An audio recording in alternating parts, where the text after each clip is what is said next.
Hey guys, tonight we're slipping quietly into the moonlit gardens of the Mughal Empire, past the flickering oil lamps, beneath hanging vines of night-blooming jasmine, and through corridors of polished marble that echo like water droplets in a bathhouse. You can hear soft footsteps on stone, and the distant coo of a nightjar bird tucked under the eaves. It's after sunset in Agra or maybe Lahore, depending on which decade we're in, and yet the royal court is just getting started.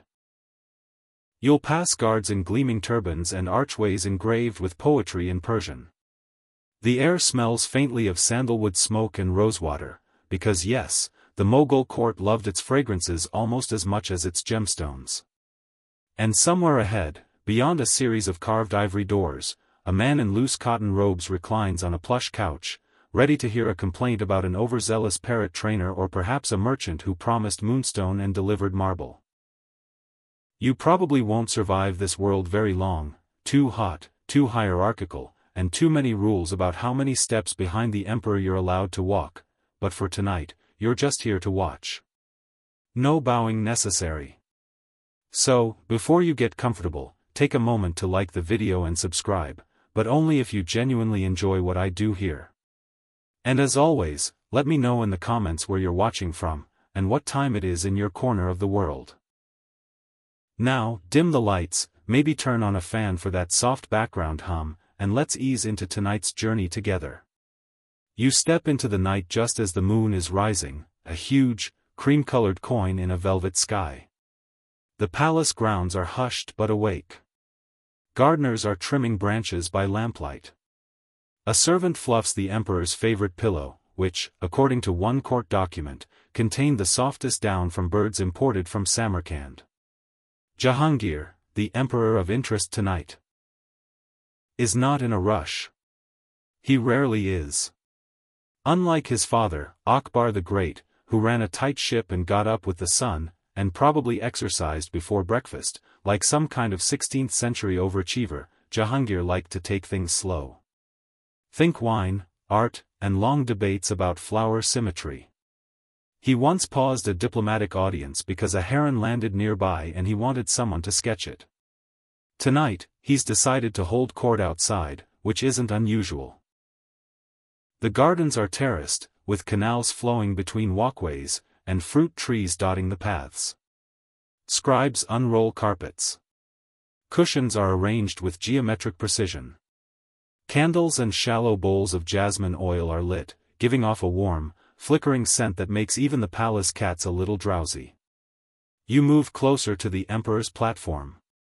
It's slightly elevated but surrounded on three sides by open space, symbolic of accessibility, or maybe just good airflow. The platform itself is covered in embroidered rugs, and a silver hookah sits beside him, although no one seems to be smoking it tonight. A peacock stands casually nearby.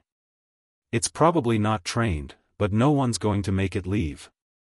A servant approaches carrying a tray of dried apricots, almonds, and something that looks suspiciously like sugared fennel seeds. These are the midnight snacks of emperors. No potato chips here.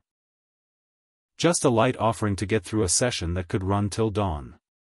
Historians still argue whether Jahangir's preference for night sessions was due to chronic insomnia or just a flair for the dramatic.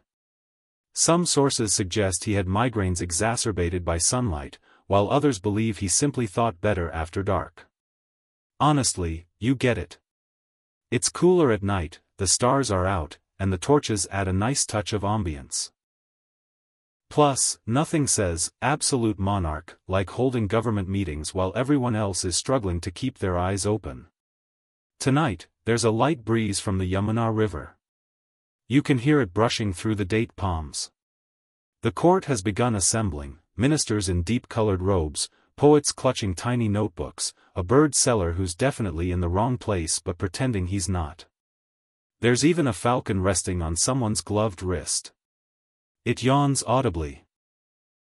Jahangir lifts his hand, not a dramatic gesture, just a flick of the fingers, and the court is officially in session. The first petitioner steps forward. She's elderly, wrapped in a pale yellow sari, and she bows slowly. The matter? Her neighbor's cow keeps sleeping in her herb garden. The emperor listens, one hand absently petting the fur of a sleepy palace dog beside him. The dog is wearing a tiny jeweled collar. Of course it is. Jahangir considers. He asks questions. Was the cow invited? Is there evidence of mint damage? The neighbor is summoned, a wiry man with a nervous grin. They bicker gently for a few minutes before the emperor speaks. Let the cow have access on alternate nights, he decides, and both parties should be gifted new herb seedlings from the palace nursery. It's not revolutionary justice, but it's surprisingly thoughtful.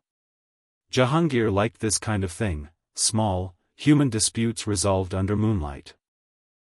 He saw himself as not just a ruler but a benevolent guardian, like a parent staying up to soothe their cranky children. Just with more silk and sandalwood.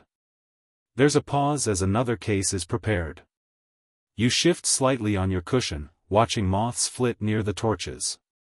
The court musicians play a slow, steady tune in the background. It's almost hypnotic, a plucked sitar and the occasional chime, like a lullaby for bureaucrats. A camel groans somewhere in the distance. You lean back, marveling at how peaceful it all is. Courtrooms in most of history were tense, loud, and frankly terrifying. But here, under the stars, with bowls of rose sherbet being passed around and a poet composing verses on the side, it feels more like a dream. A slightly surreal one, sure, but dreams are rarely logical. They're scented, slow-moving, and just weird enough to remember the next morning.